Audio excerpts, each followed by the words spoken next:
22 minutes past 9 this Thursday morning. Very good to have you with us. My next guest is David Icke. He's a former footballer and sports broadcaster. He's now known as a professional conspiracy theorist. He describes himself as a full-time investigative journalist searching for the truth of what's really going on in the world. The author of over 20 books, has lectured in over 25 countries, speaking for up to 10 hours to audiences all over the world, and he's appearing, I should say, in the Helix in Dublin tomorrow night to talk about his book, Everything You Need to Know But Have Never Been Told. Dave, good morning. Morning, Ryan. Thanks for coming to see us today. Pleasure. Your talk tomorrow in Dublin is sold out. Yeah, they nearly all are these days, anywhere in the world. People will remember me as the apparent nutter subjected to historic levels of ridicule, and I think the mainstream media and people in general thought that a corpse had been left in the gutter, and that was it. But the corpse got up, started walking, started running, and now it's sprinting. And suddenly there's been this enormous explosion of interest in my work in the last, particularly in the last 3-4 years. Ladies and gentlemen, can you welcome on stage David Icke? Thank you. Thank you. Whoa. Thank you. Thank you. Thank you.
Your story is extraordinary. Do you mind if we go back to the beginning? No, because I think it's a perfectly appropriate place to start. Because I remember watching you when I was a kid on the morning television program. That's right, breakfast television. Well, I was born in Leicester in the English Midlands in 1952. It was what they call in Britain a working class family. That just means we never had any money. I had a great childhood because I didn't have phones. I didn't have computers. I just had the world to explore. My time as a kid was spent playing football and watching steam trains, basically. And I remember my first day at school, a little infant school. I went to school in the morning. My mother said I had to go. I didn't know what it was all about. School, what's all that about? And at lunchtime, I'd had enough. So I ran home. Lunchtime on my first day, and I said to my mother, no, I don't like that, I'm not going back. I said, I want to go down the shops like we always do, you know what I mean? And she said, oh, you got to go.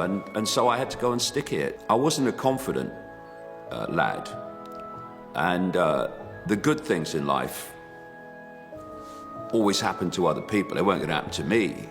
Because, when you were brought up on in a working class background in the 1950s and 60s, you were pretty much going to go off and work in a factory, or you were going to work in an office or something like that. But from the earliest age, when I realized these options, I thought, I'm not doing that. Now, just to the right here is Leicester City Football Club. It's a new ground now, but it's right next to the old one. On Saturdays, I used to come down here and watch Leicester City Football Club play. I used to get in the ground, one of the first people in, so I could get right behind the goal. And I watched Gordon Banks at real close range for years, and that's how I learned to become a goalkeeper, just watching him play. And then eventually Leicester City got interested in me as a player when I was in school, and I used to come down here and train with them. That shop over there, that everyday shop, used to be an electrical store, and myself and Linda, back in the 1970s, used to live above that in the flat. We used to rent it, and it was so cold. I used to go to bed every night in the winter in an overcoat. It was all we could afford at the time. I was working as a journalist in Leicester in the local newspaper, which didn't pay a lot. The Cube, that's quite relevant, isn't it? I set out on a world speaking tour in the summer of 2016 because I could feel that more and more people were starting to feel uneasy about the world. They didn't like the way it was going. And I just felt that there was an ever-gathering number of people who would be open to hearing maybe what is going on. Back in the day, obviously, it was a real battle to try and get anyone to listen, to be honest. Like, you know, when Dad was doing his talks, he was talking to 5, 6, 7 people sometimes, you know, and in a theatre that held hundreds, you know, so it was probably quite an embarrassing scenario, really. There was nobody, hardly. I mean, there was a really nice group of people around David, and when we used to go and be part of the talks and the workshops, yeah, there was a man and a dog quite often coming to these talks. Putting out the chairs, no one comes. Putting back the chairs and leaving poorer than when you arrived. But you always had a sense that something bigger was going to happen, you know, but it was tough back then.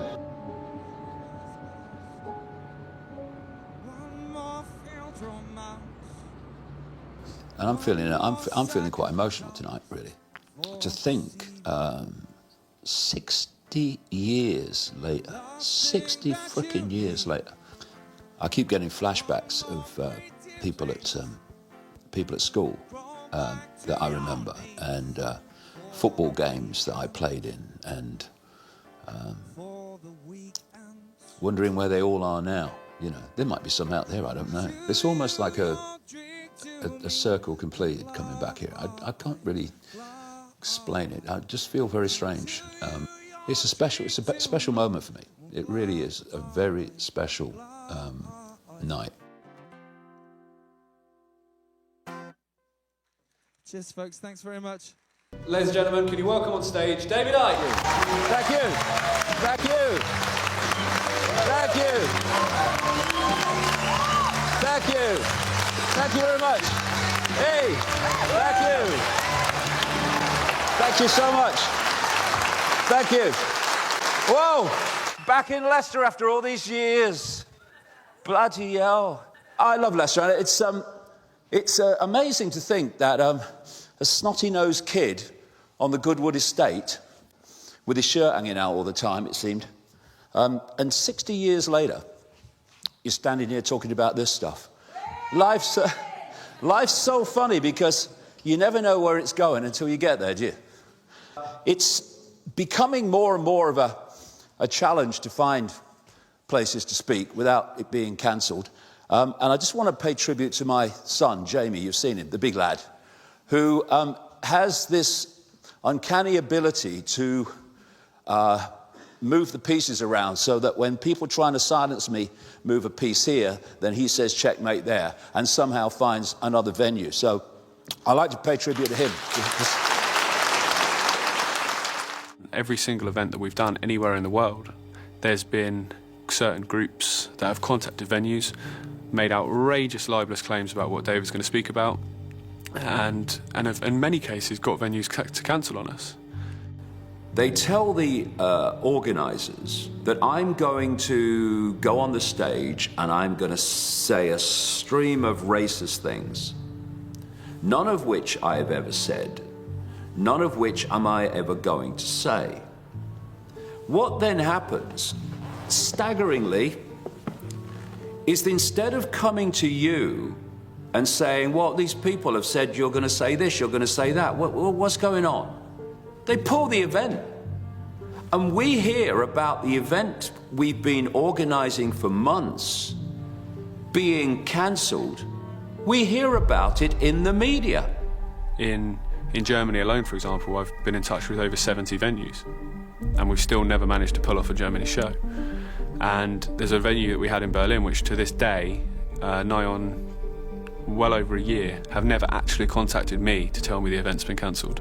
I found out from a German newspaper when they published a story about it. And my website is blocked in schools and universities and colleges. It's blocked in government departments and government agencies. And here's me, one person, who was supposed to be this great nutter, and the system is desperate to silence what I'm putting out and to stop as many people as possible ever hearing it. Why? I've agreed with the government, because I always do what the government tells me. I've agreed with the government and the mainstream media to issue this warning before we start. There are no conspiracies. I want to make that clear. There are no conspiracies. No one in the entirety of human history has ever conspired with anyone else to bring about a desired outcome. Anyone who says so is a kook, except if you say it's the Russians, it's always true. Every time. This is one of the big things going on today, so important in terms of human freedom. We have the new religion of I am offended. It's about transitory, illusory, irrelevant labels.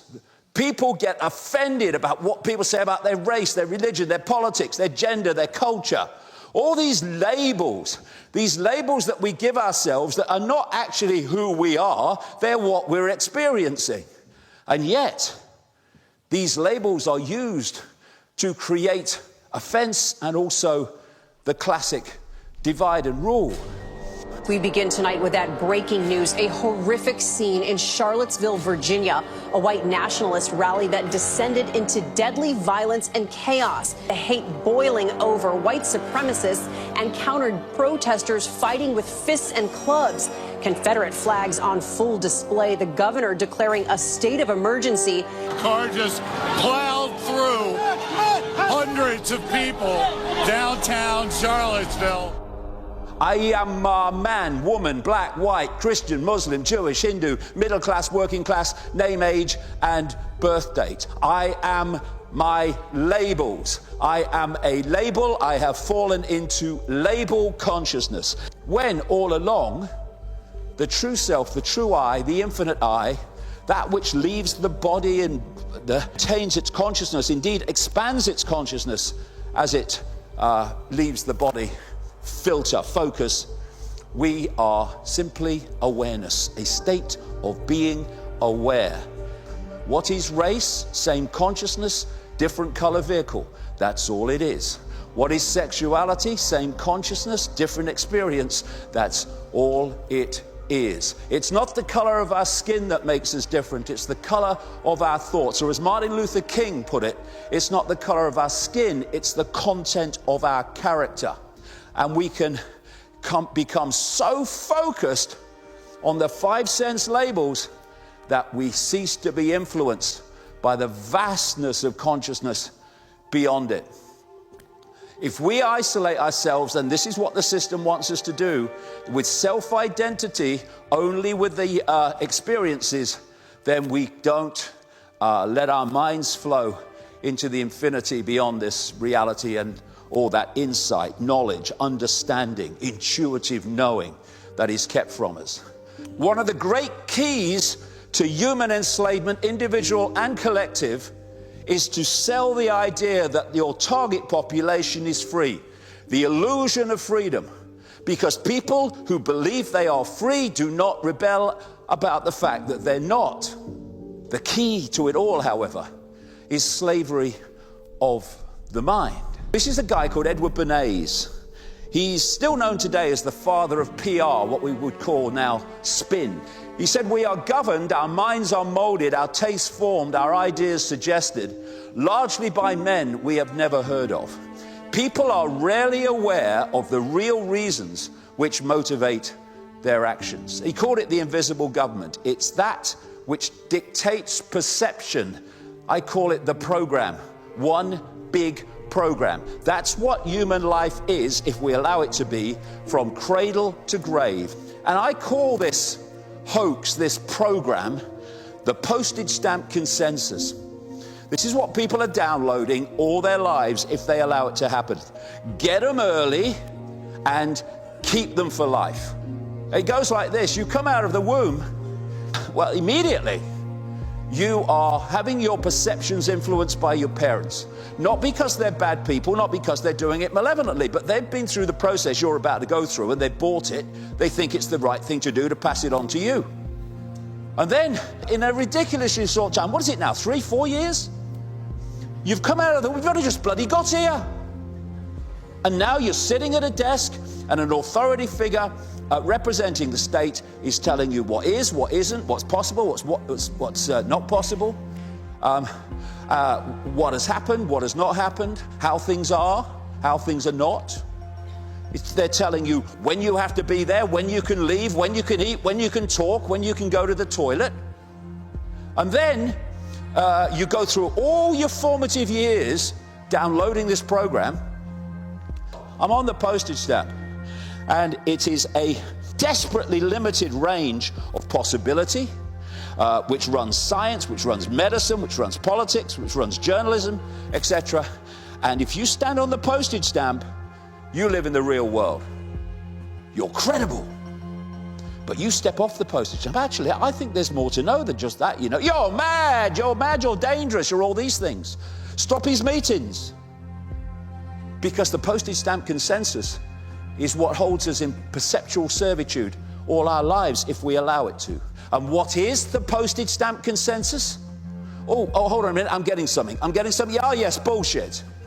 That's what it is. The fewer choices you have, the less freedom you have. And the way the system is structured, money dictates choice in the great overwhelming vastness of human society. And that's why, the real reason why, money is controlled as it is. People say, oh, it's a greed. Well, on one level it is. But the real reason for the control of money and finance globally is control. Now the system says, we have the things you need to survive. So what you do is you do what we say, you work as we say, and then you will earn money from us for buying the things that allow you to survive, and you buy them by giving that money back to us. This is a conspiracy to enslave all of us. And if we don't come together, it will happen. If we do, it will not.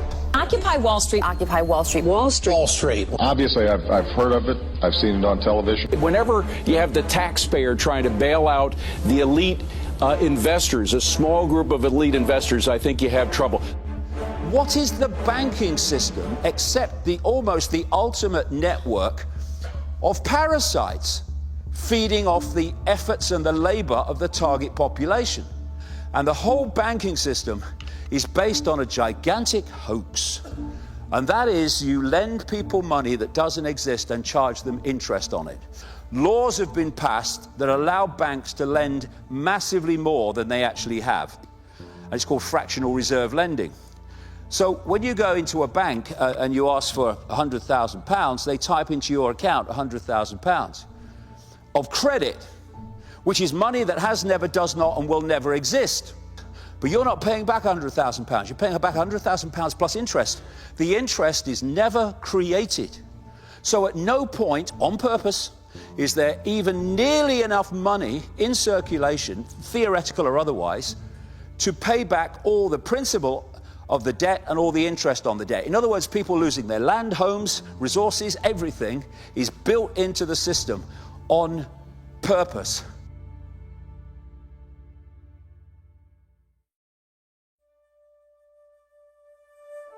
You know, one of the things that I talk about is non-violent non-cooperation. You know, the few can't control the many unless the many allow it.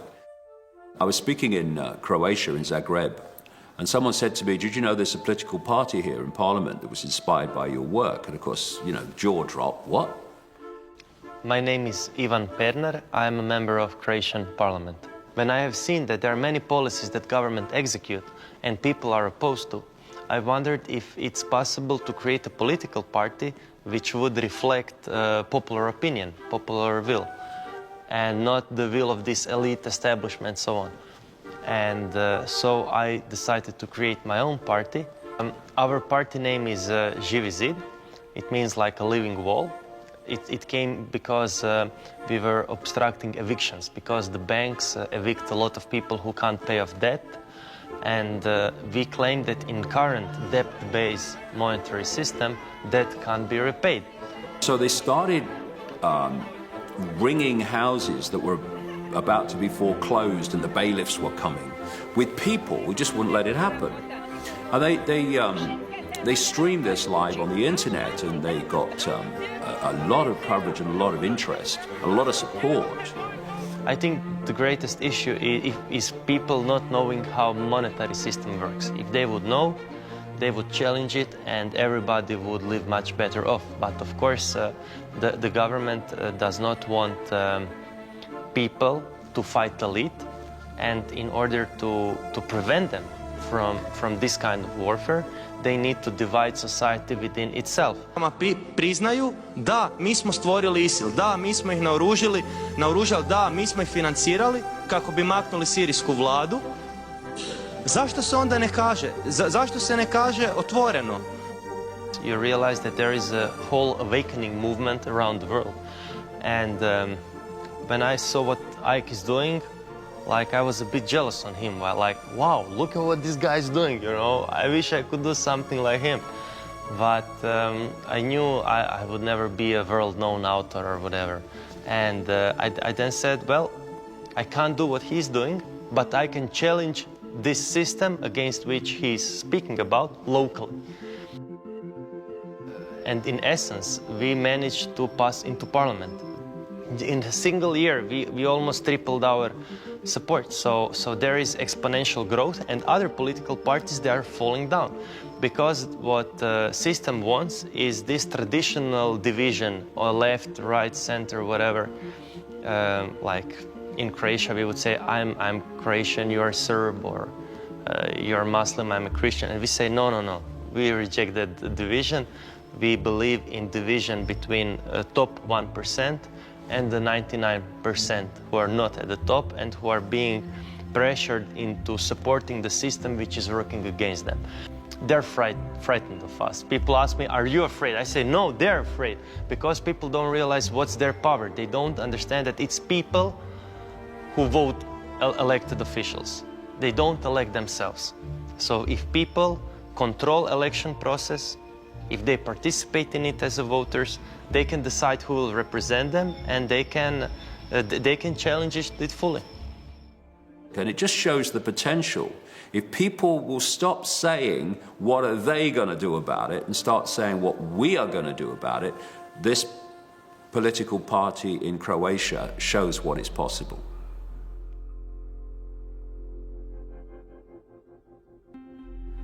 From the turn of 1989, when I was in a room alone, it felt like there was something there, a presence, you might call it.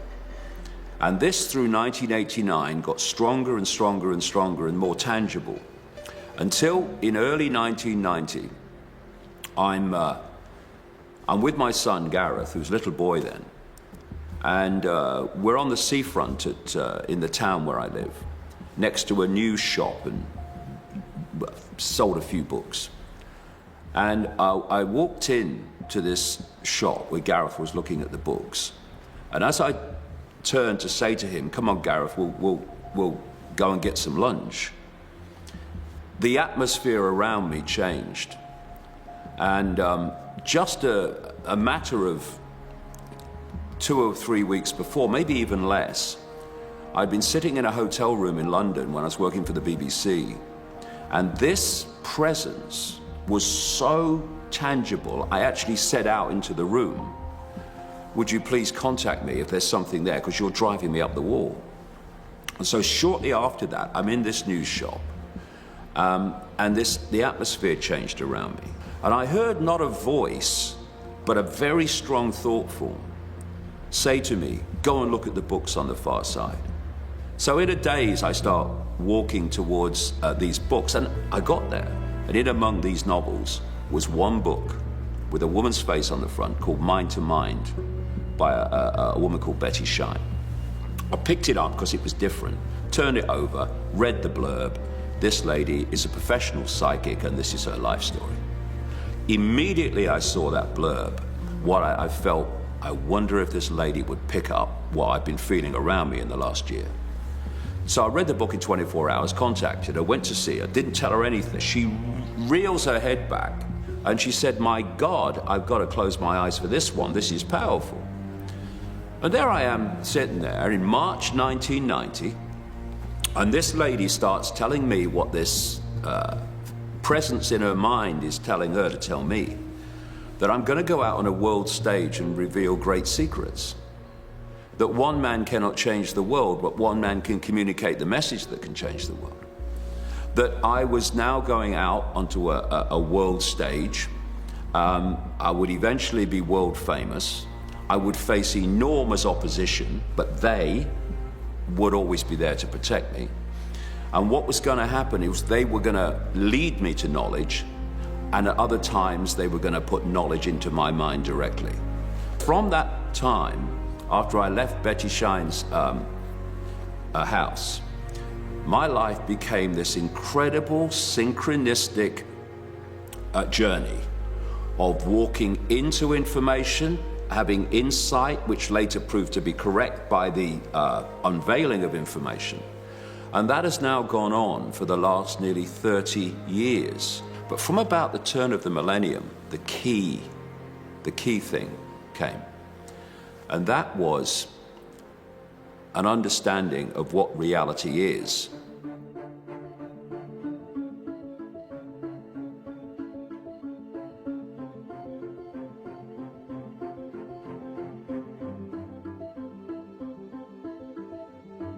Thank you. Thank you. Thank you. Thank you. Thank you. Very kind. Thank you. I'll quit while I'm ahead, you know. Lovely to be back in Dublin, and lovely to be back at the Helix. The first one to control perception is controlling the perception of reality itself. Now, if we don't understand the very reality that we're experiencing and interacting with, how can we understand anything? We live not in a world, but in a band of frequency, actually in a band of information within that frequency. But we are aware and live within, in terms of our perception, a tiny, tiny fraction of it. This scene from The Matrix is absolutely spot on. Right now, we're inside a computer program? Is it really so hard to believe? Morpheus and Neo are in a computer simulation akin to this. And Neo said, This isn't real? This isn't real? And Morpheus said, what is real? How do you define real?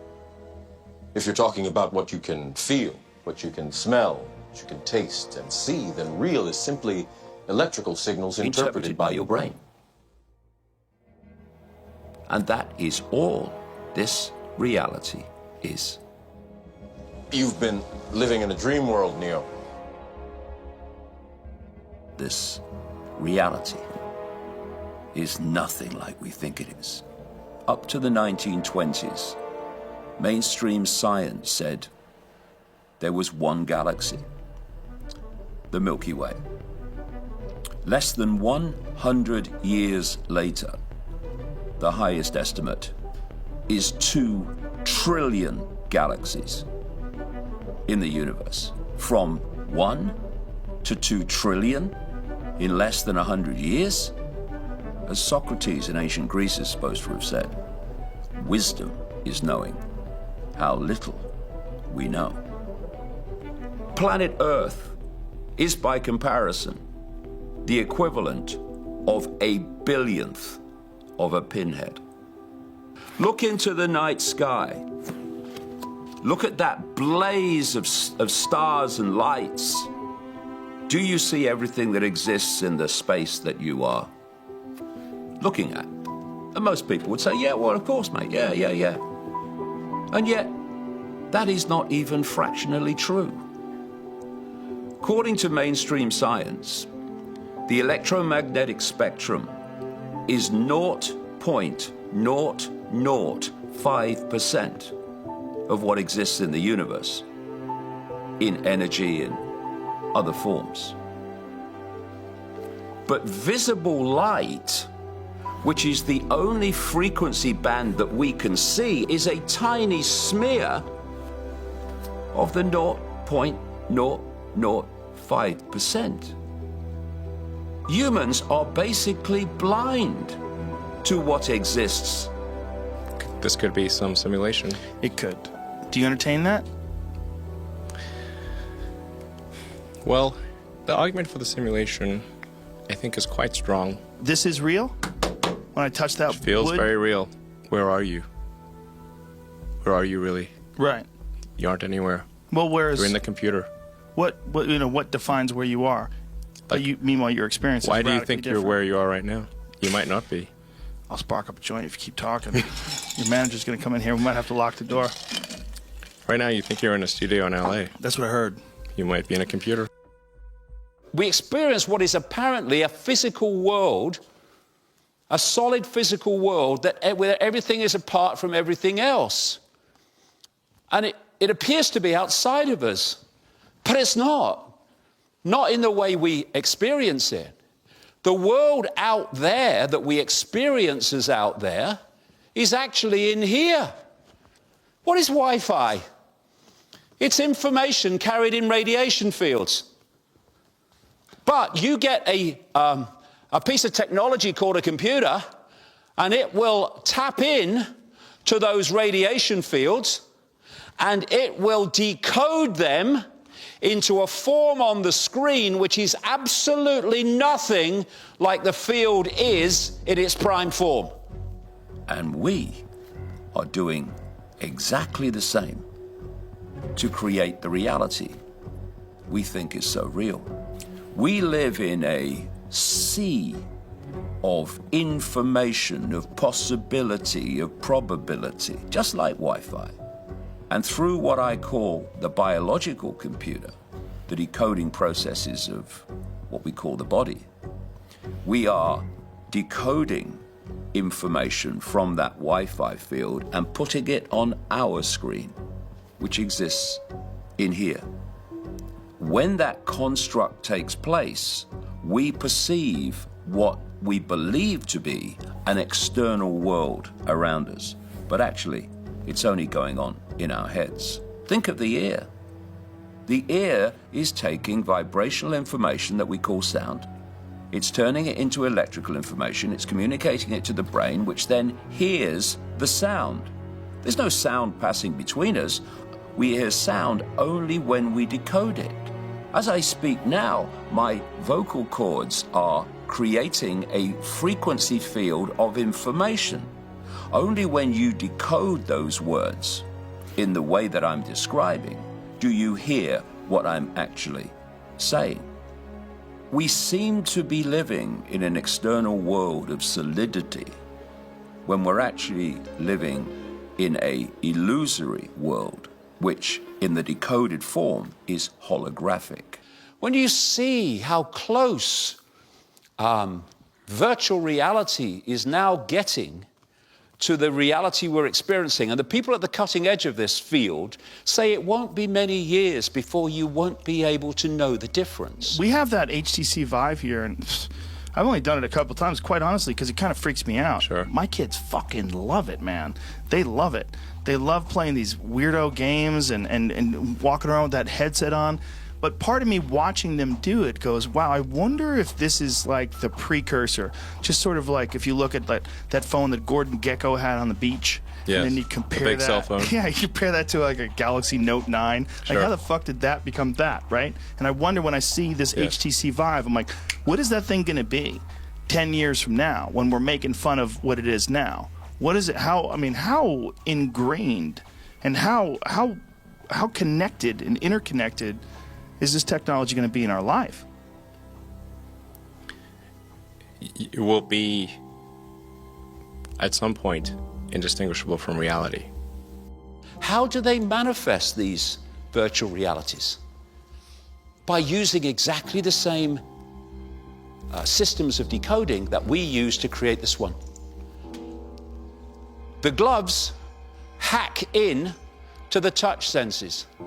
The headsets hack in to the sight senses and to the ear senses.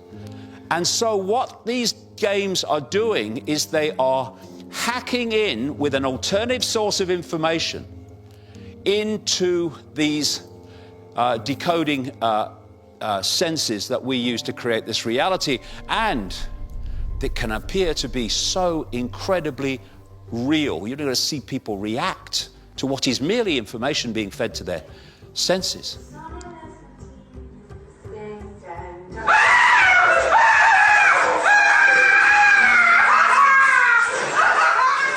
Physics of computer games and the physics of our reality are basically the same. This is the revolution, and its time has come. Thank you very much. Thank you. Thank you very much. Thank you. Thank you. Thanks for coming. Thank you. Thank you. Thanks for coming. Thank you. Thank you. Thank you. It's fantastic when you get out there, because you just go into an energy field and it's almost like a state of bliss. I've been saying all these years that if what you say has validity, it will eventually be shown to be so. And people are now coming to my work in ever-gathering numbers because of what I've said way back. So I say to people, speak your truth. The most astounding experience I've had in all this nearly 30 years came after I'd seen Betty shine, and then I wrote a book through that next few months called Truth Vibrations. And something intuitively, which is how I started to operate after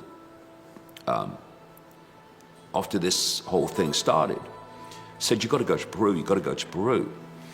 And I ended up at a place called Siyustani, not far from Puno, on the shores of Lake Titicaca, the highest navigable lake in the world. And I walk up to the top of this hill, and there's these stones and stuff, and I walk in among these stones, and then I heard, just like in the news shop, not a voice, but a strong thought form. It said, they'll be talking about this 100 years from now. It will be over when you feel the rain. Cloudless sky, piercing Peruvian sun. It will be over when you feel the rain. Icke, you're going mad, mate. And out of the mountains came this storm. And eventually, I'm watching this wall of stair rod rain move towards me. What happened is this energy coming through me got more and more powerful, like being plugged into the mains. And then the rain hit me. I was deluged in a second. And the energy stopped. And I staggered forward like Bambi. And something phenomenal had happened in that moment, because it was like, when I look back, being in a bubble of perception all your life. And then someone comes along, no warning, burst the bubble. And concepts, insights, knowledge, awareness was pouring into my conscious mind. And it was like someone pressing too many keys on a computer. The computer can't process the information because there's too much. And That's when I went into a period, only lasted 3 months, where I didn't know what I was doing or where I was or what was going on. And then 1991, it just went bang. I came back from Peru to Britain, and the book came out, Truth Vibrations, and I was invited onto a massively popular talk show, early evening on the BBC, called The Wogan Show, fronted by a guy called Terry Wogan, an Irish guy. According to his book, The Truth Vibrations, the world as we know it is about to end. David Icke. I remember this very clearly. 17 million people, I think, was the audience. It was absolutely massive. I was sitting there, the audience were laughing. They're laughing at you. They're not laughing with you. Fine. David Icke, the person who had been the one that I identified with up to that point, was dying 1,000 deaths. And I was thinking to myself, my life's over. Why should I impose my will? Why should I try to impose what I'm saying on anyone? They have the right to listen to what I'm saying, but if you to listen to what the traditional church is saying. If you don't give them any kind of proof, if you don't give them any reason to believe in you, they will dismiss you as a crank, which is what they're doing. Well, that's their free will choice. But then, of course, the press just had a field day. We were ridiculed beyond belief. Press camped outside the house, followed us on holidays, followed the kids from school. Primary school, Dad was like a hero, like BBC presenter, massive. You know, all the kids would want to come play around the house, and then in literally like that, it was all of a sudden kids weren't coming around anymore, or I'd rather you didn't play with him because his dad's a bit, you know. I live my life to the sound of laughter. Distant laughter, sometimes in my face laughter. That you're that Ike guy who's gone crazy. It was just amazing. Horrible time. Wouldn't wish it on anybody. To go and sit in a restaurant somewhere and have people, whole families pointing and laughing. Going into a pub, forget it, there was uproar. And I went into this period of absolutely historic levels of ridicule. I have this phrase I've written in the books: life so often gives you your greatest gift, brilliantly disguised as your worst nightmare. And mass ridicule on that historic scale, in the face of it, was a worst nightmare. But it set me free. And what was that freedom?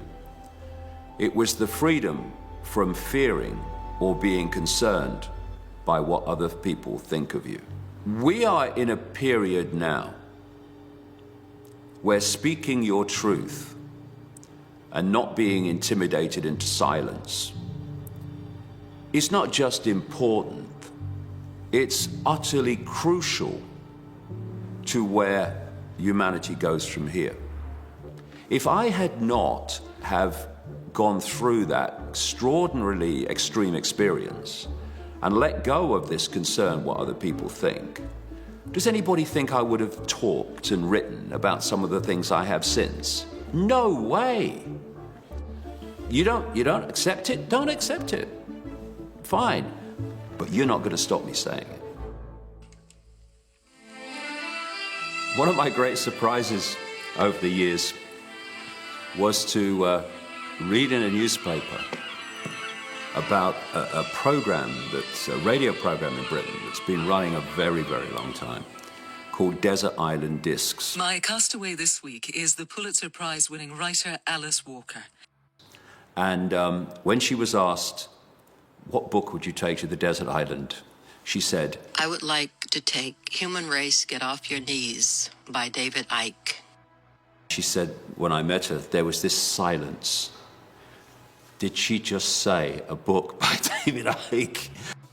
I met her and spent hours with her at her home in California, and it's one of the most memorable days of my life. How are you? I'm good. Good. Delighted to have time to talk to you this time. I know. Oh. Hey. I think David Icke is a great teacher, and I think he's really the right teacher for now because he's so present. I've seen The View. I do not understand why you live here. What makes you live here? Well, You should live in downtown LA. Yeah, exactly. Well, you know, tough. Come on in. Thank you. It's absolutely beautiful. Yeah, it is. You look incredible. Really? You do. Well, thank you. You look incredible. Goodness, that helps.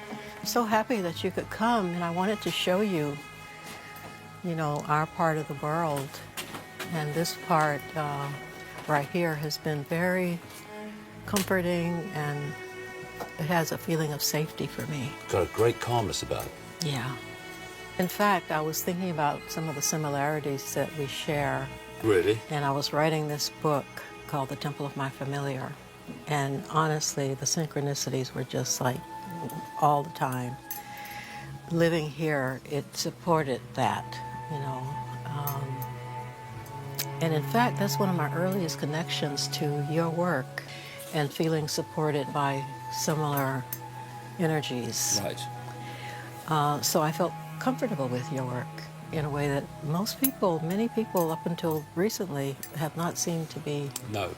Comfortable. We have the same car. We have the same car. We do. Even the same colour. That's incredible. Both sides of the Atlantic, same car. Same car. I don't know if anybody else could do it but him, actually. He somehow has all of the qualifications for presenting it with enough nerve, you know, just sheer nerve. Something in the energetic field around you that you never feel alone. Right. There's always some support there. Yeah. And that's what drove me on when everyone else was saying crazy and this is nonsense. Well, my Aquarian spirit helps me there because I've been trashed a lot, but I have this ability to just keep going and feel that support. I mean, from the time I was a child, we lived way in the country and we were very poor, and I used to have a stick that I would walk along the fence with, just making what music I could out of the sound of the stick on the fence, in perfect happiness, because I felt all around me, you know, that I was supported. What I found that if a person just accepts, well, actually that I wasn't told the truth, was I? The next question is, well, what else am I being lied about? What else am I not being told that's not true? And the dominoes start to fall. I see that a lot. Yeah. So I think that we need him as a teacher because some of the subject matter is so strange to most people. Strange just mainly because they're not used to thinking outside of a certain, you know, box, if you will. When I came across these other explanations for reality, I'd been a professional footballer, I'd been a journalist, I'd been a radio reporter, I'd been on television, I'd been in politics in the Green Party. I lived quite an expansive life. I'd never heard of it. Right. And my first question, which actually started to lead me into the conspiracy, was why isn't this taught in schools? This is the stadium in which this whole human society is played out, keeping humanity in ignorance of itself. So we can be used. Yeah. If I've ever met a spiritual soulmate in terms of the way we see the world, then it's Alice Walker. She's just an incredible example of someone who doesn't just believe something, but lives it. And all these years later, she's still there, still driving on, still challenging imposition and challenging injustice. And it was an absolute joy to spend time with her. I hope it's not the last time that we ever meet. I love his mind, and I think for people who enjoy exploring the nature of reality and you know, unreality, what he teaches is very intriguing. I, for one, am just deeply grateful. I feel I've learned so much. And it makes me feel more at home in the mystery.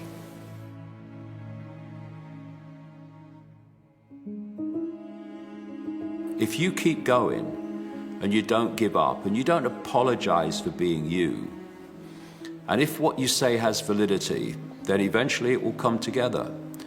But if you don't keep going when all seems lost, when it seems that it's going nowhere and it's all a struggle, and the times when the waters break and the clouds open never comes. You know, no one said it would be easy. Hey! Thank you! Thank you very much! Thank you! It's just incredible how many people are here tonight, because this was only thought of about, a month ago. But the interest now is incredible. And that's why they're trying to shut me up, and it becomes more difficult to find a venue big enough for all the people that want to come. And what this evening is about is context. This is what is absolutely missing, not least in the mainstream media, context. If you look at people, organizations, happenings, world events, in isolation, they look a certain way.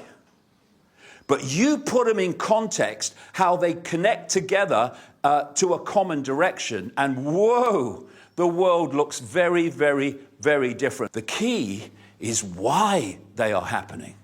The why is what opens the vista up. The idea of the postage stamp is to keep us seeing only the pieces, never the picture, but connect the dots between these organizations, people, world events, happenings, and suddenly, so that's what's going on. This world of the seen is being manipulated from the unseen, which is almost the entirety of existence that we can't see. People can say, we are free, and to them it may seem like it, being able to vote for someone every 4 or 5 years who then does it their like until they get the chance to vote again 4 or 5 years later. It's called freedom. But the idea is to not let us see the bars and not let us see the walls of the prison. What they want to do is to make sure we don't know what's going on, but that we don't know what's going on. How it works is you've got a spider at the center of the web. And then you've got these strands immediately around the spider. All this is in the unseen. And these secret societies, symbolized by those strands, are the most secretive, the most exclusive. Most of them don't even have names, so they're harder to uncover. And then as you come out from the spider, still in the hidden, you meet the secret societies we do know about, like the Freemasons and the Knights Templar and the Knights of Malta and Opus Dei and the inner circle of the Jesuit order and others. Now we hit the world that we see, or the world of governments and banking systems and corporations and government agencies. And at that point, we think that the decisions that are dictating to our lives are being made by those people. In the end, if you go deep enough or high enough, whichever symbol you want, you hit this force. But the vast overwhelming majority of people in these areas of society have no idea that that's the case because of something called compartmentalization. And therefore, only a few at the top know the big picture. Everyone else only knows a part of it. What you do is you get some blokes in suits and you plonk a head on them. And you call them Republican or you call them Democrat. These are the here today, gone tomorrow politicians that are basically irrelevant. Because in the Republican Party, for instance, there's a group of people in the background called the neocons or neoconservatives. And they control the Republican Party and they control the Republican president. They're controlling Trump now. In the Democratic Party, you've got another group of people, and I call them the Democons. And they control the Democratic Party and whoever's in the presidency.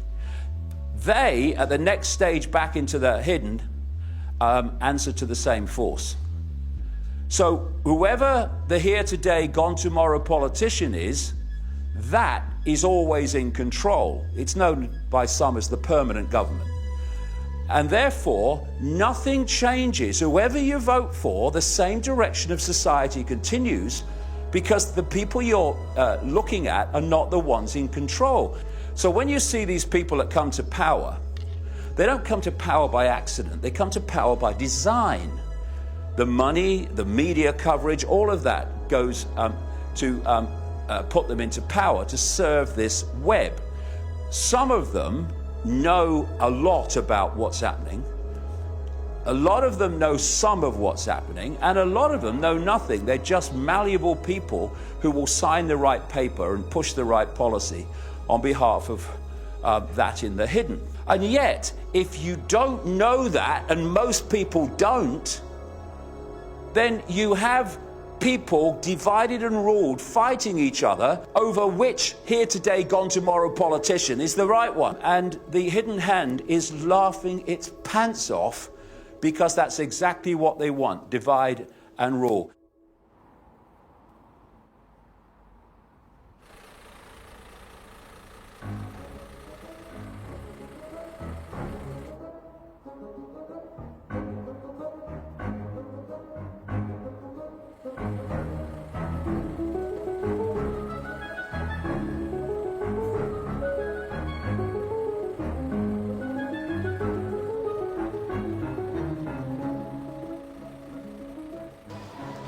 Whoa, a Route Master bus. Thank you. Well, good afternoon, ladies and gentlemen. Good afternoon. Thanks for coming. I know some people have come from long distances. And this is the alternative tour of London. In America in particular now, the term deep state is almost common parlance. This hidden government, this global hidden government, is always there. And one of the great centres of that is London. Down there is Downing Street, of course, and the Ministry of Defence. And Downing Street is another location for here today, gone tomorrow politicians. Hello, Teresa, are you all right?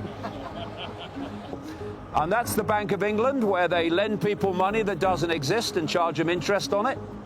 It's called organised crime in any other profession, but in banking it's legal. We're heading round now towards Buckingham Palace. It's kind of extraordinary when you think about it, that we think now that we're in a modern, advanced, mature society. But Britain, and indeed the countries of the Commonwealth, have their head of state chosen, to bring it down to basics, by who had sex with who in what order. That's it. That's how we choose who is the head of state in this country. They're in awe of them. You're not supposed to turn your back on the Queen. You have to back out the room. Oh, it's the Queen, but do we ever ask, why is she Queen? This royal phenomenon is an in-your-face example of what is called today the 1%. Over to the left is the place where most people think this country is run from, the Houses of Parliament. And if you can get the population to focus on the wrong place where the decisions are being made but aren't really, then you're not going to get people to see where the power and the direction of the world is being controlled from. And here we have to the right, on the other side of the river, the Tower of London. Maybe I'll end up there one day, who knows? Oh yeah, no probs. Thank you very much. I think the world is going in the wrong direction, but there's only him maybe talking about it, so it was really interesting to see it from first hand. At least he's giving truths out there. that plant a seed, and that's what the seed needs to do, plant and grow so everybody knows the truth, I think. People don't seem to reject him as much anymore. They open up, and thankful for that, gratefully, yeah. Well, the good thing about him is he knows how to laugh at himself, which I think is something that a lot of our politicians could learn a lesson from.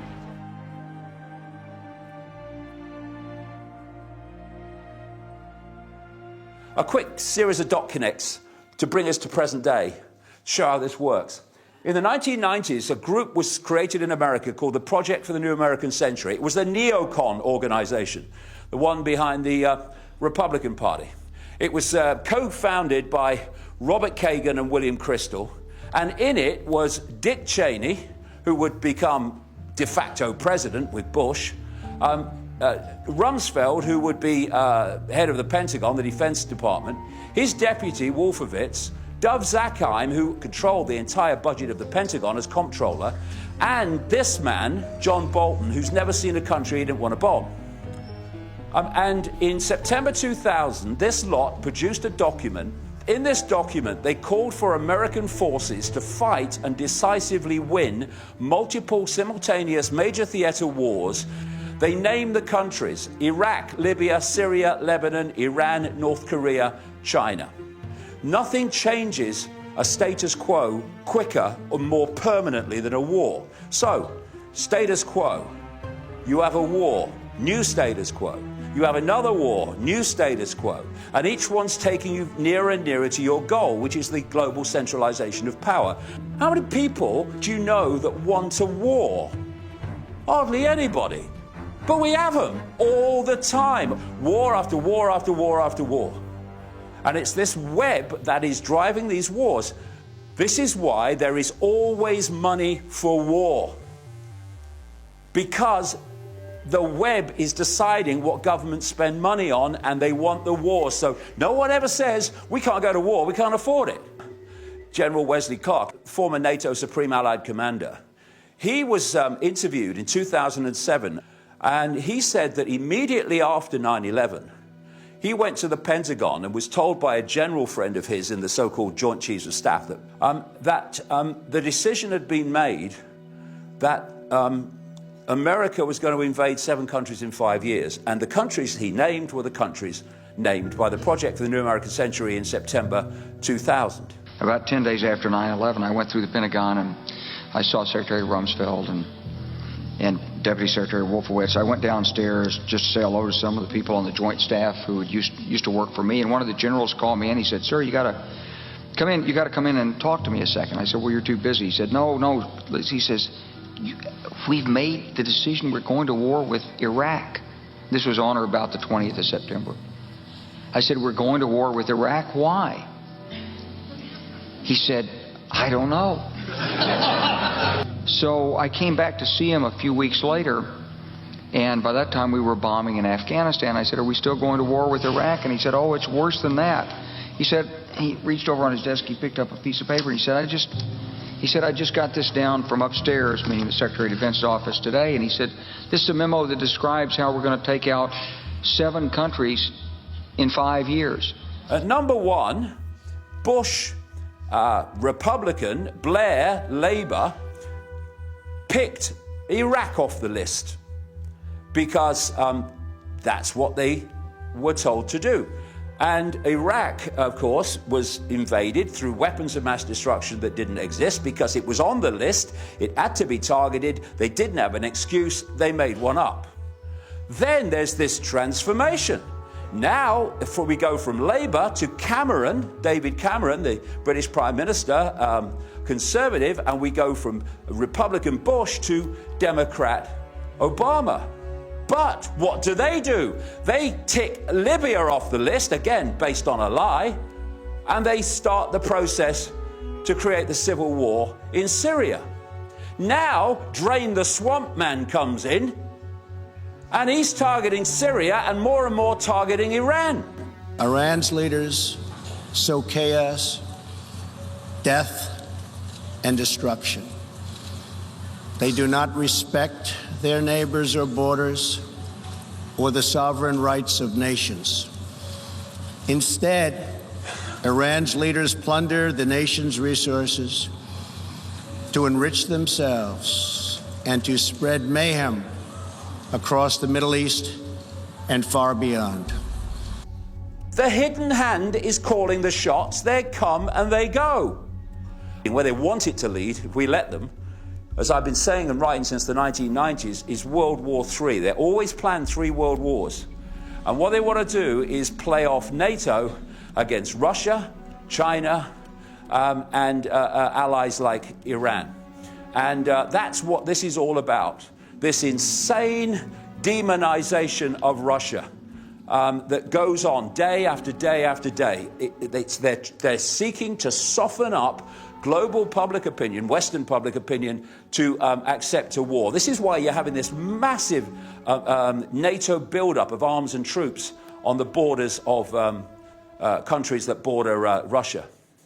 Next, leaders from NATO countries met in Poland today to finalize plans to beef up the military alliance. For the first time since the Cold War, multinational troops will continuously rotate through 4 countries in Eastern Europe. Russia has called this buildup a provocation. Is this a provocation? I would view it as a deterrent. And if I was looking at it through the lens of a potential aggressor, I would say it's an exceptionally capable deterrent. You've got all these troops, American troops, British troops, that think they're fighting for their country, when what they're doing is fighting for that force which is destroying their country and is aimed to create a nightmare world for their kids and their grandkids. If you keep invading countries like Iraq, then people will look up from the game show and go, hey, Ethel, they're invading someone else. What's going on? So what you do is you get the population, or some of it, in the target country to unseat the leader you want to remove. And this is the specialization of a group of organizations called the Open Society Foundations, run by this billionaire democon, George Soros. They were behind the manipulation of the Arab Spring. That went well for Arabs, didn't it, that? And they are behind what are called color revolutions, like the Rose Revolution in Georgia and the Orange Revolution in Ukraine, where they get the people to appear to have a revolution against the leader, but actually that's not what's really going on. Now, a few weeks ago now, George Soros announced that he was going to transfer $18 billion to his Open Society Foundation group, bringing his total donation so far to $32 billion.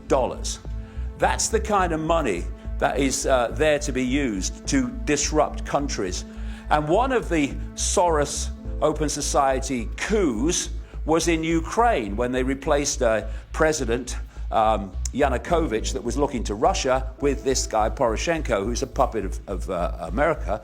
And the person who oversaw that was Victoria Nuland, Assistant Secretary of State for Eurasian Affairs, who is the wife of the co-founder of the Project for the New American Century, Robert Kagan. When you get deep in the rabbit hole, it's a very, very, very small world.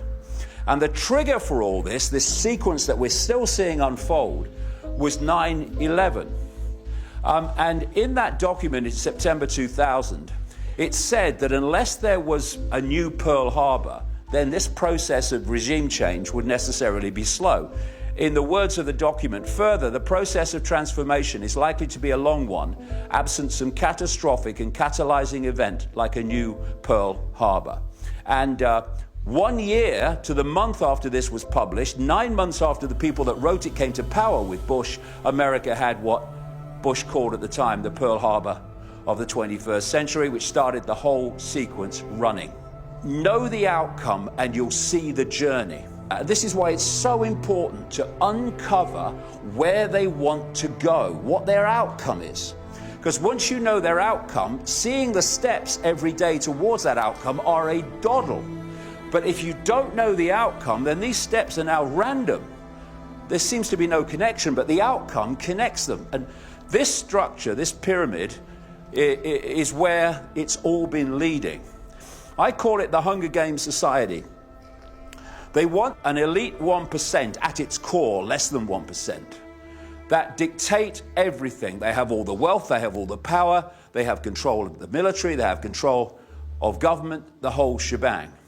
At the bottom, they want the rest of humanity, basically. Even those who at the moment think they're doing okay, they've got some money in the bank, they've got a nice house and that stuff, none of this matters to me. If you're not in the 1%, they want that as well. And in between, they want this quite demonstrably unfolding around the world, police state, actually in the end, police military state, to hold this status quo and to impose the will of the 1% on the population.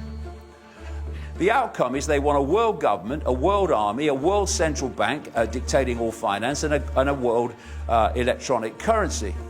This is why they are running around like headless chickens, trying to stop Brexit now. They never believed that anyone would vote to come out. Now they're trying to stop it, because the idea is more and more countries are sucked into the EU, not that anyone leaves.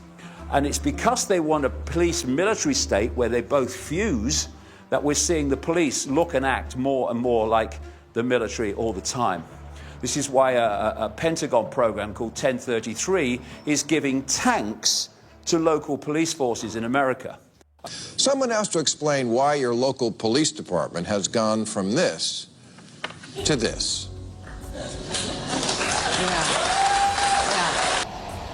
Warren County, New York, population 65,000 and home to Lake George, is a wintertime postcard. Peaceful, picturesque, and well protected. This September, the Sheriff's Department took delivery of a fully armored, mine-resistant vehicle called an MRAP, the same piece of equipment used by soldiers in Iraq and Afghanistan. I would be remiss at doing my job if I didn't prepare for the worst. Bud York is the Warren County Sheriff. I'm tasked with protecting the public and protecting my people. That accomplishes both of those goals. Once you start dressing and equipping people like an occupying army, they start acting like one. Every day there's another story in the paper about cops beating innocent people. The video that's been making the rounds out here lately is a patrolman punching the lights out of a deranged homeless grandmother. Even worse, that's their training video. So the web controls politics, money, commerce, media, military, science, medicine, and religion, and thus controls perception and outcomes. So when we free our perceptions, we free our lives, and if enough of us do it, then the world becomes free into a world that, instead of being a prison, can become the paradise that it once was and can be again. Only because we change, the world must change. Because we are the world, and the world is us. Thank you very much for coming. Thank you very much. Thank you. Thank you. Thank you very much. Thank you. Thank you. Very kind. Thank you. Thank you. Thank you. Thank you. Doing it. Honestly, this is for James Holdsworth. James to James. Thank you. Yeah, no problem. Thanks, Steve. Cheers. Thanks. Lovely to meet you. Lovely to meet you guys. Bye. Cheers, mate. All the best. Thanks for coming. Where are we going? That way.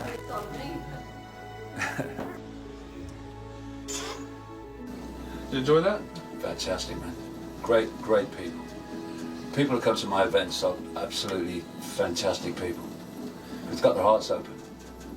Every single time we release a tour, there's always contacted. When are you coming to Newcastle? When are you coming to the North East? Always. This one, is it? Yes, mate. Cheers, mate. Oh, I enjoyed that so much. It makes it all worthwhile when you see people like that who, you know, their minds are open, their hearts are open. It's just brilliant, and it's a cross section of the population. You know, there was a lot of people there tonight. I would take it that would never heard it before, which is exactly what you want, really. I'll be sad when this little tour is over, really. I'm enjoying it really enormously. if we were going to be stopped, it was going to be in the old days when no one wanted to know. It's not going to be now. They're on the wrong side of history, that's for sure.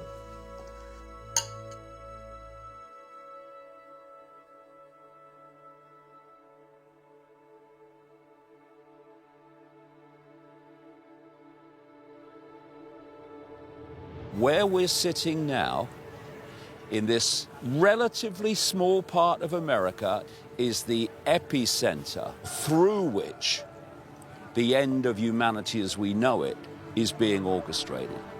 Up to this point, human perception has been controlled by controlling as much as they possibly could through religion, through media control, by controlling the information that people receive from which they form perceptions. Humanity has been manipulated to become clever in the sense of intellect, clever enough to build its own technological prison, but not wise enough to see that that's what it's doing. What we call today fantastic technological progress, not saying there's not some good things about it, but what it is in its totality, in its base form, is a prison for the human mind. People never ask this question. What is AI? This AI mind control, the assimilation, is unfolding before our eyes if we only see the outcome and therefore the steps towards it. If you're going to have people attached to technology, their brains attached to technology and AI, you've got to get them addicted to it. Stage one, get them addicted to holdables, technology they hold, and start them as young as possible. 50% of teens report that they feel addicted to their cell phones. There's nothing to do without a phone. I know, or like an iPad to like watch TV or something, but I can't read for like 5 hours straight. I know. Reading's boring, I'm not reading. This is the first study that shows a direct link between screen time and mental health. Researchers note that rates of anxiety and depression in young people have actually risen over 70%. They call it digital heroin because it becomes an addiction, because the electronic stimulus and the digital stimulus becomes an addiction to the brain, just like a drug does. That's why they put them down and they have to pick them up again. The frenzy does not seem to die down, but that's what Apple is hoping, with higher than ever stakes for your smartphone dollar. Here's ABC's Lindsay Janis. Out of control lines, people waiting hours, even days. Apple fans across America don't appear to be losing any enthusiasm over the iPhone. Things in LA even turning violent. Check out this brawl that broke out after one man discovered someone had been paying homeless people to hold places in line. After the holdables, wearables. You want to get in the body, so now the next stage is to get on the body. This is your Google Glass and your Apple Watch and your Bluetooth. And then, finally, implantables. Get inside the body. Gotcha. The latest office innovation is a microchip implanted in the skin. This is the first American company to ever try this. So what are they tracking, and would you say yes if your boss asked you to do the same? Turns out one of the biggest discoveries is actually this tiny. See how small that is? This little chip may be the next big thing, and it sounds like it's right from a sci-fi movie, but people all over the world are implanting these into their wrists. Once you know the outcome, you can see the journey. And in terms of the ultimate endgame, which is to attach the human mind, the human brain, to AI, so that AI, artificial intelligence, becomes the human mind, and the human mind as we know it is no more, you can see the progression there of the stepping stones. And this is why we are at the cusp of a massive choice that humanity has. Because if we go on down this road for not much longer, I mean, some of these major players in Silicon Valley, like Google's Ray Kurzweil, they're talking about this AI-brain connection happening around 2030 onwards. And let me summarize it for you. Now, today, I mean, you have a computer in your phone, but if you need 10,000 computers for a few seconds to do a complex search, you can access that for a second or two in the cloud. In the 2030s, you need some extra neocortex. You'll be able to connect to that in the cloud directly from your brain. And so over the next few decades, we're going to do it again. We're going to again expand our neocortex, only this time it won't be limited by a fixed architecture of enclosure. It'll be expanded without limit. That additional quantity will again be the enabling factor for another qualitative leap in culture and technology. Thank you very much. The sales pitch of connecting the human brain to technology is it will make us superhuman. Oh, that would be great. But actually, even though they're that close to it, they still haven't seen it. They're still looking at dots and not seeing the picture. This is where it's all going. And we are sitting now in the epicenter of it, in front of a nondescript building that seems to just be a search engine. Oh, Google, let's Google this, Google that. But actually, we're sitting at the epicenter of human control. What does the Pentagon and the intelligence agency complex want? It wants control of every bit of data it controls from the population. Silicon Valley gives it them. It wants to dictate what people see and don't see. Silicon Valley increasingly gives it to them. And it wants an AI-controlled human race, and through Silicon Valley and its corporations, that is what is being developed. Pentagon Inc. These are masquerading as private companies. They are Pentagon fronts. That's why they do what they do. You know, these organizations like DARPA and the CIA, they have their technological arms which seed fund corporations and technology that have a means of serving their agenda. And the CIA organization is called InQtel, or IQT, which has seed-funded these organizations. You know Siri, this Apple Office Assistant, and this Office Assistant technology, people have them all in their homes now. God knows why. It was seed-funded by DARPA, the same organization that creates genetic extinction technologies and death rays. It takes a renegade mind that looks at it in a different way, and especially an outside mind that's not in it, to see the blatantly obvious. If we don't see the picture, then the future for humanity is very unpleasant indeed. If we do see the picture and head it off, then we can start to build a world worth living in.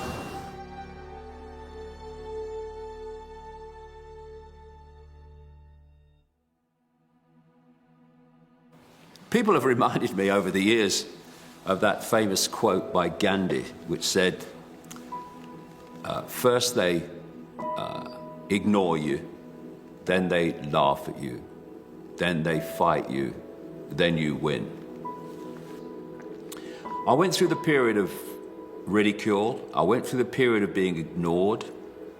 I went through the period of being laughed at in the street.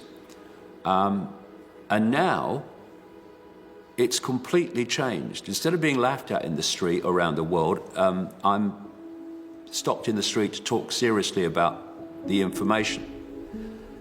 Instead of wondering where the next audience is coming from, as I used to say, I could have spoken in a phone box for many years and there'd still be room. The interest is fantastic.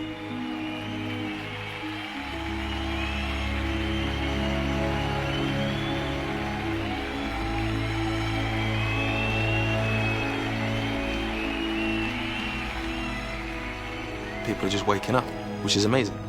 And I think it's becoming more obvious now. I think as the agenda is obviously going nearer and nearer and nearer to the end goal, it's just opening itself up and it's becoming more and more obvious. And that's encouraging massively. People aren't buying it anymore. They're not buying the official explanation of everything. And just more and more people are mistrusting of their mainstream media sources and their politicians and so on, because they've been given so many examples over the years that they can't be trusted. I feel the genie's out of the bottle and it's not going back. We had a tax imposed in the 1980s by Margaret Thatcher called the poll tax. It was a desperately unjust tax. And large numbers of people simply refused to pay the tax. What happened? They had to change the tax and drop it. Not only that, it was the start of the end for Margaret Thatcher, who was perceived as the Iron Lady and who was impregnable. And all people have done is say, no, not doing it. Someone comes out of Downing Street, someone comes out of the White House. They say, we've had a meeting and this is what's going to happen. What if enough people say, we're not doing it. We're not doing it. Where is their power? There is none. The power of the few is in the acquiescence of the many. And if we stop acquiescing with our own enslavement, we cannot be enslaved. We are at a fork in the road. If we go on as we are, we'll live in a fascistic Orwellian global state within decades. And I'm being seriously optimistic when I say decades. If we take our power back and we start questioning and we stop fighting among ourselves, then 7.5 billion people can't be controlled by a handful. If the 7.5 billion, A, know what's going on, and B, won't have it.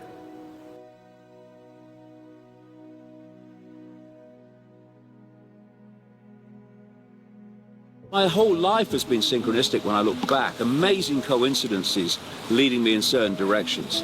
But since I had my mind explosion in 1991, the synchronicity have been unbelievable. And here we are, we're filming about, my life, which is about defending and expanding freedom. We've come onto the pier where I stood as a kid watching steam trains go past. And there's some kids here on the beach, and look what they're writing in the sand. Freedom! Freedom! It's freedom! I get emotional with it. Because of what's happening in the world compared with what could be happening. The enslavement that could be freedom, the illness that could be health. That's what drives me on, knowing what it could be. I can see it, traveling around the world and seeing people awakening, seeing through the bullshit, seeing through the hoax, seeing through the manipulation, which is what is holding us in servitude. And the kind of people that are seeing it, former system people who you never think would see it, young people are seeing it, people in their latter years are seeing it. There's something happening. There's something happening. And this is just something simple like this. It's just so freaking symbolic of where we are going. And we must not stop until it happens. I mean, what kind of world are those kids going to live in if we go on as we are?